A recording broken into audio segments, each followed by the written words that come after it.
Hello বন্ধুরা, এই চ্যানেলে আপনাকে স্বাগত জানাই। আজকে আমরা একটা এসির আউটডোর ইউনিটের যে ফ্যানটা থাকে সেই ফ্যানটা সার্কিট থেকে আলাদা করে আমরা ডাইরেক্ট স্টার্ট করার চেষ্টা করব, ডাইরেক্ট চালাবো। এই ফ্যানটা অনেকে বাড়িতে টেবিল ফ্যান হিসেবেও ব্যবহার করে থাকেন।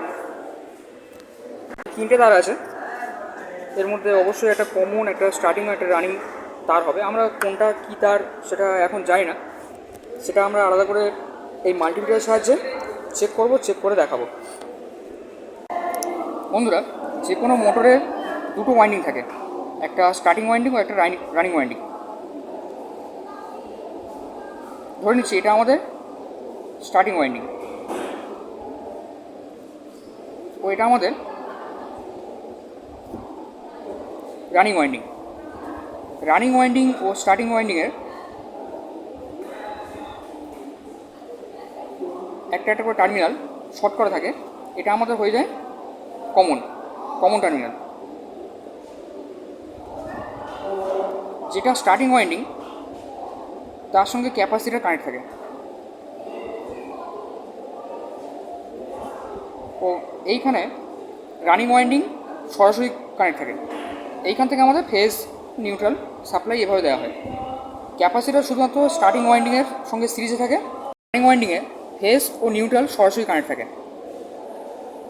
স্প্লিট এসির আউটডোর ইউনিটে যে ফ্যান থাকে তার 3টে তার থাকে, রেড, ইয়েলো অ্যান্ড ব্লু। আমরা প্রতি দুটো তারের রেজিস্ট্যান্স মেজার করব, করে কমন, রানিং ও স্টার্টিং টার্মিনালটা আইডেন্টিফাই করব। রেজিস্ট্যান্স মেজার করার জন্য আমরা একটা ডিজিটাল ক্ল্যাম্প মিটার নিয়েছি। ক্ল্যাম্প মিটারকে আমরা কন্টিনিউটি মোডে সেট করলাম। এবারে আমরা প্রতি দুটো তারের রেজিস্ট্যান্স মাপবো। প্রথমে আমরা মাপছি রেড অ্যান্ড ইয়েলো। রেড এবং ইয়েলো তারের রেজিস্ট্যান্স আছে 2। রেড ও ইয়েলো তারের মধ্যে রেজিস্ট্যান্স আছে 295। আমরা নোট ডাউন করে নিলাম। এবার আমরা চেক করব ইয়েলো অ্যান্ড ব্লু তারের মধ্যে। ইয়েলো অ্যান্ড ব্লু তারের মধ্যে রেজিস্ট্যান্স আছে 160। এবার মেজার করব রেড ও ব্লু তারের মধ্যে। রেড ও ব্লু তারের মধ্যে রেজিস্ট্যান্স আছে 154। আগের ভিডিওতে আমরা বলেছিলাম যে কী করে কমন, রানিং, স্টার্টিং আইডেন্টিফাই করতে হয়। যদি আপনারা না দেখেন তাহলে সেই ভিডিওটা দেখে নেবেন, ডিসক্রিপশনে লিঙ্ক দেওয়া থাকবে অথবা উপরে আই বাটনে লিঙ্ক দেওয়া থাকবে। আমরা দেখতে পাচ্ছি রেড অ্যান্ড ইয়েলোর মধ্যে রেজিস্ট্যান্স সব থেকে হাই আসছে, হাই রেজিস্ট্যান্স। অর্থাৎ রেড ও ইয়েলো তারের অপোজিট যে তারটা আছে, অর্থাৎ ব্লু তারটা, আমাদের ব্লু তারটা হবে কমন। এবার দেখতে হবে কমন তারের সঙ্গে কোনটা রেজিস্ট্যান্স কম আছে। আমরা দেখতে পাচ্ছি কমন তারের সঙ্গে, কমন তারটা ব্লু, ব্লু তারের সঙ্গে রেড তারের রেজিস্ট্যান্স লো আছে তুলনামূলক। তাহলে রেড তারটি হবে রানিং, আর ব্লু তারের সঙ্গে ইয়েলো তারের রেজিস্ট্যান্স তুলনামূলক বেশি আছে, 154 থেকে 160 বেশি। তাহলে ইয়েলো তারটা হবে স্টার্টিং।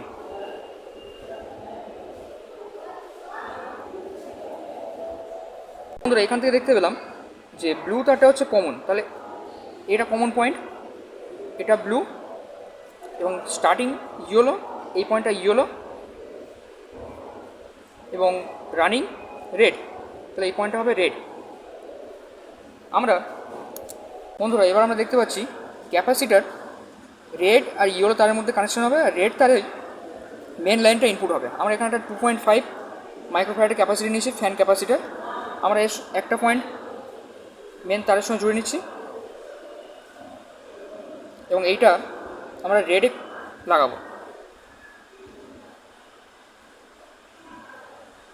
ক্যাপাসিটারের অন্য পয়েন্টটা স্টার্টিং টার্মিনালে ইয়েলো টার্মিনালের সঙ্গে কানেক্ট হবে। আমরা ইয়েলো তারের সঙ্গে কানেক্ট করে নিলাম এবং আরেকটা মেন ইনপুট আমরা সরাসরি কমন ব্লুতে লাগিয়ে দেবো। এই আমাদের কানেকশন করা কমপ্লিট হয়ে গেল। এখানে লাইন দিলে আমাদের মোটরটি চালু হয়ে যাবে। বন্ধুরা, এটা আমাদের এক্সটেনশন বোর্ড। আমরা এখানে তারটা লাগিয়ে নিচ্ছি।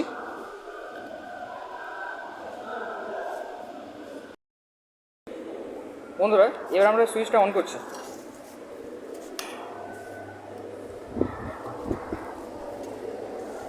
ফ্যান চলছে। বন্ধুরা, ভিডিওটি ভালো লাগলে একটি লাইক করবেন, কমেন্ট করবেন ও ইলেকট্রিক্যাল ও রেফ্রিজারেশন সিস্টেম সম্পর্কিত নতুন নতুন ভিডিও পেতে চ্যানেলটি সাবস্ক্রাইব করে পাশে থাকা বেল আইকনটিতে ক্লিক করবেন। ধন্যবাদ।